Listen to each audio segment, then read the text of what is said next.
এই সিনেমার শুরুতে আমাদের রাতের সিন দেখানো হয়, যেখানে গ্রামের একটি ফসলের ক্ষেতে একটা জোরালো আলো সমস্ত ফসল নষ্ট করে দেয়। আসলে এই আলোটা একটা জাদু ঘোড়া ছিল। পরের দিন সকালে উঠে ক্ষেতের মালিক যখন এই দৃশ্য দেখে তখন সে দুঃখী হয়ে যায় এবং সে তার তিন ছেলেকে তার কাছে ডেকে পাঠায়। সে তার সব থেকে ছোট ছেলে ইভানকে রাত্রিবেলা ক্ষেতের দেখাশোনা করার জন্য বলে, যাতে সেই জিনিসটাকে ধরতে পারে যেটা কিনা তাদের ফসল নষ্ট করছিল। রাত্রিবেলায় ইভান পাহারা দেবার সময় সেই বিশাল আকার ঘোড়াটিকে দেখতে পায় এবং যাকে দেখে সে একেবারে অবাক হয়ে যায়। ইভান বুঝতে পেরে যায় যে তাদের ফসল এই ঘোড়াটাই নষ্ট করেছে। সেই ম্যাজিক্যাল ঘোড়াটাকে ধরার জন্য ইভান একটা দড়ির ফাঁদ পাতে, কিন্তু সেই দড়িটা ওই ঘোড়ার গলায় পড়ানোর সঙ্গে সঙ্গে ঘোড়াটি খুব জোরে দৌড়াতে থাকে এবং তার সাথে সাথে ইভানও আস্তে আস্তে শূন্যে উঠতে থাকে। ঘোড়াটি নিচে নামার সঙ্গে সঙ্গেই ইভান জমির মধ্যে গিয়ে ধাক্কা খায়। ঘোড়াটি একটি পাখির মধ্যে পড়ে যায়। তাকে দেখে ইভানের কষ্ট হয় এবং ইভান ঘোড়াটিকে উদ্ধার করে, কিন্তু তারপরেও ঘোড়াটি দুঃখী ছিল, কারণ ইভান তাকে দড়ি দিয়ে বেঁধেছিল। ঘোড়াটিকে এই অবস্থায় দেখে এবং তাকে মুক্ত করে দেয়, কারণ ইভান একজন খুবই ভালো মানুষ ছিল। ঘোড়াটিকে মুক্তি দেওয়ার সাথে সাথে ঘোড়াটিও খুব আনন্দ পায় এবং সেখান থেকে এক মুহূর্তের মধ্যে অদৃশ্য হয়ে যায়। পরের দিন যখন ইভানের ঘুম ভাঙে তখন সে দেখে তার আস্তাবলে দুটো ঘোড়া দাঁড়িয়ে আছে, যেটা দেখে ইভান অবাক হয়ে যায়। এরপর সেখানে একটা ছোট ঘোড়া চলে আসে যার নাম ছিল পোল। এই ইভানের সাথে কথা বলতে পারছিল। সে তাকে বলে যে আমি সেই মায়ের ছেলে যাকে তুমি কাল রাতে উদ্ধার করেছিলে। ছোট ঘোড়াটি আরো বলে যে আমার মা মন থেকে খুবই খুশি হয়েছে, সেই জন্য আমাকে এই দুটো ঘোড়ার সাথে তোমার উপকার করবার জন্য পাঠিয়েছে। ইভান পোল ও বাকি দুটো সুন্দর ঘোড়ার সাথে দেখা করে খুশি হয়। সে প্ল্যান করে যে সেই বাকি ঘোড়া দুটোকে বিক্রি করে বাজারে সে অনেক টাকা অর্জন করবে। কিন্তু এসবের মধ্যে ইভানের বাবা তার কাছে চলে আসে এবং তাকে দেখে ফেলার আগে পোল ইভানকে নিয়ে বিদ্যুতের থেকেও দ্রুত গতিতে সেখান থেকে প্রস্থান করে। পোলের এই স্পিড দেখে ইভান অবাক হয়ে যায়, কিন্তু পরে তার খেয়াল পড়ে যে বাকি দুটো ঘোড়াকে সে আস্তাবলে ফেলে রেখে এসেছে। কিন্তু পোল তার ম্যাজিক্যাল ভয়েস ব্যবহার করে বাকি দুটো ঘোড়াকে তার কাছে নিয়ে আসে। এরপর তারা দুজন মিলে সেই দুটো ঘোড়াকে নিয়ে শহরের উদ্দেশ্যে বিক্রি করার জন্য রওনা দেয়। শহরে পৌঁছাতেই শহরের লোকজন ইভানের সুন্দর দুটো ঘোড়াকে দেখে পুরো অবাক হয়ে যায় আর ইভানের ঘোড়াগুলোকে কিনে ফেলতে চায়। পোল বুঝতে পারে এখানে একটা খারাপ কিছু চলছে, তাই সে ইভানকে বলে আমরা কি দূরে ওই বেঞ্চটাতে বসতে পারি, ঘোড়াগুলো কিছুটা রেস্ট পাবে। কিন্তু ইভান তার কথার কোনো গুরুত্ব দেয় না। এমনিতে ইভানের কাছে টাকা পয়সা ছিল না, তাই সে ভাবে শহরের লোকদের কাছে সেই ঘোড়া দুটোকে বিক্রি করতে হবে এবং বিক্রির জন্য শহরবাসীর কাছে ঘোড়া দুটো নিলাম শুরু করে। অন্যদিকে রাজাকে দেখানো হয় যে এই রাজ্যের রাজা, সে বিলাসবহুল জীবন যাপন করে, ধন সম্পদের প্রাচুর্যতার রাজকোষ। সে দূরবীন দিয়ে শহরকে দেখছিল।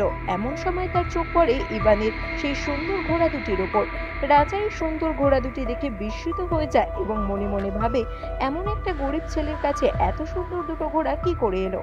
এরপর সেই ইভানের কাছে যায় এবং ঘোড়ায় চড়ে বেড়ানোর জন্য ইভানের কাছ থেকে সেই ঘোড়া দুটি চায়, কিন্তু রাজা ঘোড়ার দাম না দিয়েই সেখান থেকে প্রস্থান করে। অপরদিকে ইভান পোলকে সাহায্য করবার জন্য বলে। পোল পুনরায় তার ম্যাজিক্যাল ভয়েসের সাহায্যে ঘোড়া দুটোকে তার কাছে আকৃষ্ট করে এবং সেই ঘোড়া দুটো রাজাকে সমেতই সেখানে দ্রুত বেগে আসতে থাকে। রাজা বেগ সামলাতে না পারে কয়েকটা আটার বস্তার উপর হুমড়ি খেয়ে পড়ে যায় এবং তার সারা গা, হাত পা ও মুখে আটা লেগে যায়। এই কারণে রাজা খুবই ক্ষুব্ধ হয়ে যায়। এরপর ইভান ঘোড়ার দাম চায়। রাজা তাকে রাজি হয়ে যায়, কিন্তু মন্ত্রী রাজাকে একটা পরামর্শ দেয় যে ইভানকে যদি ঘোড়া দেখার জন্য দায়িত্বে রেখে দেওয়া হয় তবে এর প্রতিশোধ নেওয়া যাবে। মন্ত্রীর এই পরামর্শ রাজার খুবই পছন্দ হয়। সেই কথা মতো ইভানকে রাজা ঘোড়ার দেখভাল করবার দায়িত্বে নিয়োগ করে। অপরদিকে সারা শহরে ইভানের জনপ্রিয়তা বাড়তে থাকে, যা কিনা রাজার মোটেই পছন্দ ছিল না। মন্ত্রী রাজাকে আবার একটি বুদ্ধি দেয়। মন্ত্রী বলে ইভানকে যদি ফায়ার বার্ড খোঁজে আনার জন্য হুকুম দেওয়া হয় সে কখনোই এই কাজ সম্পূর্ণ করতে পারবে না এবং ফিরে আসবে না, কারণ আজ পর্যন্ত যারা এই কাজে গেছে তারা প্রত্যেকেই সফল হয়নি এবং ফিরে আসার পর রাজার আদেশ অমান্য করবার জন্য তাকে সাজা দেওয়া হবে। তার এই বুদ্ধি রাজার খুবই পছন্দ হয়। রাজা ইভানের কাছে যায় এবং তাকে আদেশ দেয় ফায়ার বার্ড খুঁজে আনার জন্য। এখনো পর্যন্ত যারা এই ফায়ার বার্ড খুঁজতে গেছে তাদের অধিকাংশেরই মৃত্যু হয়েছে, কারণ ফায়ারবার্ড সবাইকে মেরে ফেলে। এদিকে ফোলকেও ইভানের সাথে রওনা দিতে হবে, কারণ রাজা তাকে আদেশ দিয়ে ফেলেছে। এরপর তারা দুজন সেই ফায়ারবার্ড খুঁজে আনতে রওনা দেয়। ফোল তার ম্যাজিক্যাল পাওয়ারের সাথে ইভানকে নিয়ে একটা জঙ্গলের মধ্যে আসে। জঙ্গলের মধ্যে এসে তারা অনেক স্লিপিং নাট বা বাদাম দেখতে পায়। আসলে ফায়ারবার্ডকে এমনি ধরা যাবে না, কারণ সে মেরে ফেলবে। আর স্লিপিং নাট যদি তাদের সাথে থাকে এবং কোনোভাবে যদি ফায়ারবার্ডকে সেই স্লিপিং বার্ড নাট খাইয়ে দেওয়া হয়, তবে সেই পাখিটি ঘুমিয়ে পড়বে এবং সেই সুযোগেই সেই পাখিটিকেও ধরে ফেলা যাবে। এরপর তারা দুজনে একটা নিস্তব্ধ মরুভূমির মাঝে একটা দ্বীপে আসে, যেখানে সেই ফায়ারবার্ড থাকতো। এরপর ইভান চারিদিকে সেই স্লিপিং নাট ছড়িয়ে দেয়। স্লিপিং নাটের গন্ধ শুকে সেই ফায়ারবার্ড একটা একটা করে বাদাম খেতে থাকে এবং কিছুক্ষণ পর সে বুঝতে পারে তার আশেপাশে কেউ রয়েছে। সেই ফায়ারবার্ড ইভান এবং ফোলের উপর আক্রমণ করে। কোনো মতে সেখান থেকে তারা দুজন পালাতে থাকে। পালাতে পালাতে হঠাৎই সেই ফায়ারবার্ড তাদের সামনে চলে আসে। ইভানের কাছে তখন একটাই স্লিপিং নাট ছিল, যেটা সেই পাখিটার দিকে ছুঁড়ে দেয় এবং সেই স্লিপিং নাট খাওয়ার পরেই পাখিটি ঘুমিয়ে পড়ে। সেই সুযোগে ইভান পাখিটিকে একটা লোহার শিকল পরিয়ে বন্দি করে রাখে। পাখিটির যখন জ্ঞান ফেরে, তখন পাখিটি খুবই দুঃখ পায় এবং তার চোখ থেকে জল পড়ছিল। পাখিটির এই অবস্থা দেখে ইভানের খুব দুঃখ হয় এবং সে তাকে মুক্ত করে দেয়। ফায়ারবার্ড এতে খুবই খুশি হয় এবং সে তার ডানা উন্মুক্ত করে সেখান থেকে চলে যায়। ও যাওয়ার আগে একটা সুন্দর পালক ইভানকে দিয়ে যায়, যেটা ফায়ারবার্ডের মতোই চকচক করছিল। এরপর ফোল এবং ইভান রাজার কাছে ফিরে আসে এবং রাজাকে সবার সামনে সেই ঘটনা ব্যাখ্যা করে যে কত কষ্ট করে ফায়ারবার্ডকে ধরেছিল এবং তারপর তার কষ্ট হয় এবং সে ফায়ারবার্ডকে ছেড়ে দেয়। তার কথা কেউ বিশ্বাস করছিল না এবং সবাই মজা উড়াচ্ছিল। প্রমাণস্বরূপ সেই পালকটিকে দেখায় ইভান, কিন্তু ততক্ষণে পালকটিও বাকি পালকগুলোর মতো নেতিয়ে গিয়েছিল। এরপর রাজা তাকে মৃত্যুদণ্ডের সাজা দেয়। জন্নাত তাকে মাত্র বলি দিতে যাবে, এমন সময় সেখানে ফায়ারবার্ড চলে আসে ও ইভানকে উদ্ধার করে। এর ফলে সবার বিশ্বাস হয়ে যায় যে ইভান সত্যি কথাই বলছে। এরপর কোনো উপায় না থাকায় এক প্রকার অনিচ্ছাকৃতই ইভানের প্রমোশন করে রাজা।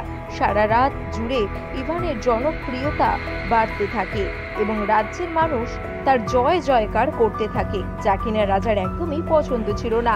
তাই সে মনে মনে ঠিক করে নেয় যেন তেন প্রকারেই হোক ইভানকে খুন করতে হবে। এরপর আবার মন্ত্রী রাজার কাছে আসে এবং রাজাকে একটি বুদ্ধি দেয় যে বরফের রাজকুমারীকে খুঁজে আনতে বললে কেমন হয়, কারণ সেটা দুর্গম পাহাড় চূড়ায় ঢাকা, সেখান থেকে নিশ্চয়ই ইভান তাকে নিয়ে আসতে পারবে না। এই বুদ্ধিটা রাজার বেশ পছন্দ হয়। এরপর রাজা ইভানকে বরফের রাজকুমারীকে খুঁজে আনার জন্য আদেশ দেয় ও ইভান ফোলকে সঙ্গে করে সেই রাজকুমারীকে খুঁজে আনার উদ্দেশ্যে রওনা দেয়। ফোল ইভানকে বলে যে সেই বরফের রাজকুমারীকে খোঁজা মানে নিজের মৃত্যুর সমান, কিন্তু ইভান খুব একটা গুরুত্ব দেয় না এবং ফোলের সাহায্যে সেই গুহার কাছে পৌঁছে যায়। কিন্তু সেই গুহার সামনে মোটা বরফের আস্তরণের দেওয়াল ছিল, যেটা ভেদ করা তাদের কারোর পক্ষেই সম্ভব ছিল না। তাই তারা তার ভেতরে ঢুকতে পারছিল না। এমন সময় ফায়ারবার্ডের সেই ম্যাজিক্যাল পালক বরফের দেওয়ালে আগুনের প্রদীপ সৃষ্টি করে এবং সমস্ত বরফ গলে জল হয়ে যায়। এবং সেই জলের স্রোতে ভেসে ফোল নিচে পড়ে যায়, কিন্তু ইভানের সেই দিকে কোনো গুরুত্বই ছিল না।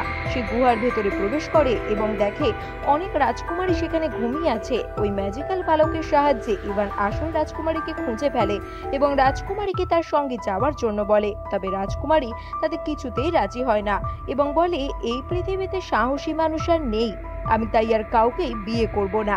এই বলে সে পাহাড় চূড়ায় উঁচু থেকে লাফ দেয়। তাকে বাঁচানোর জন্য ইভানও পিছন পিছন লাফ দেয়। তবে রাজকুমারীর বিশেষ ধরনের জামা ছিল, যে কারণে রাজকুমারী শূন্যে উঠতে পারছিল। তবে ইভান নিচে পড়ে যাচ্ছিল, কিন্তু রাজকুমারী তাকে উদ্ধার করে। তবে ইভানের কিছু ভুলের জন্য রাজকুমারীর সেই জামা ছিদ্র হয়ে যায় এবং তারা দুজনেই নিচের দিকে পড়তে থাকে। এমন সময় সেখানে ফোল এসে তার ডানা উন্মুক্ত করে তাদের দুজনকে বাঁচিয়ে নেয়। এরপর তারা তিনজন একটা জঙ্গলে রাত কাটায়। ফোল ইভানকে বলে যে তুমি রাজকুমারীকে ভালোবেসে ফেলেছো, তাই তুমি আর রাজার কাছে ফিরে যেও না।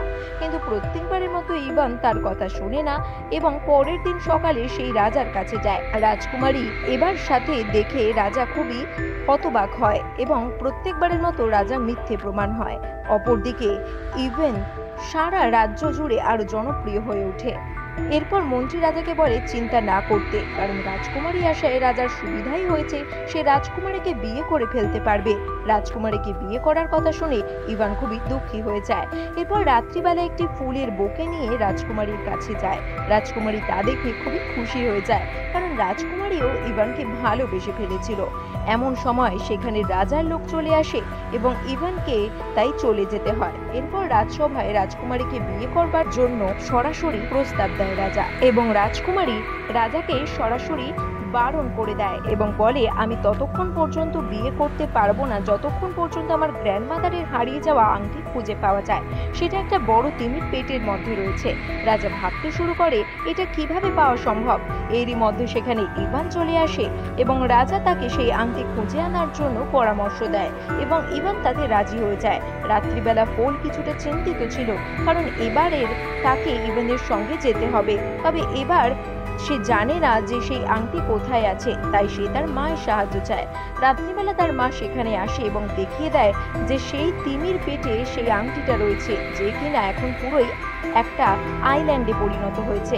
পরের দিন সকালে ফোল ইভানকে নিয়ে সেই আংটি খুঁজে আনার উদ্দেশ্যে রওনা দেয় এবং সেই আইল্যান্ডের উপর দিয়ে যাওয়ার সময় ইভান ব্যালেন্স হারিয়ে ফেলে এবং সমুদ্রের জলে পড়ে যায়। জলের নিচে সে দেখতে পায় একটা তিমিকে অনেকগুলো শিকলের সঙ্গে বাঁধা আছে এবং যেই কারণে সেই তিমি গোটা একটা আইল্যান্ডে পরিণত হয়েছে। এরপর তারা দুজন সেই তিমির কাছে যায় এবং তিমিটি তাদের বলে যে ভুল করে সে একটা জাহাজকে খেয়ে ফেলেছিল এবং তার জন্যই তার এরকম চেন দিয়ে বেঁধে রাখা হয়েছে। তবে এখন সে তার ভুল বুঝতে পেরেছে এবং সে তাই তার ভুল শোধরাতে চায়। তাকে মুক্ত করবার জন্য ইভানের মাথায় একটা আইডিয়া আসে। ইভান ফোলকে সঙ্গে করে সেই তিমির নাকের মধ্যে প্রবেশ করে, যার জন্য সেই তিমির একটা বড় হাঁচি আসে এবং হাঁচি মারার সঙ্গে সঙ্গে তার পেট থেকে সমস্ত জাহাজ বেরিয়ে আসে এবং তার বাঁধন ছিঁড়ে যায়। তিমিটি মুক্ত হয়ে খুবই খুশি হয়ে যায় এবং দেখতে দেখতেই তিমিটি সমুদ্রের গভীরে হারিয়ে যায়। ইভান রাজকুমারীর গ্র্যান্ডমাদারের আংটি চাইতে ভুলে যায়, কিন্তু সেই সময় সেখানে একটা কাঁকড়া চলে আসে এবং ইভানকে রাজকুমারীর গ্র্যান্ডমাদারের সেই আংটি ফেরত দেয়। আসলে সেই তিমি ইভানের মনের কথা বুঝতে পেরে গিয়েছিল।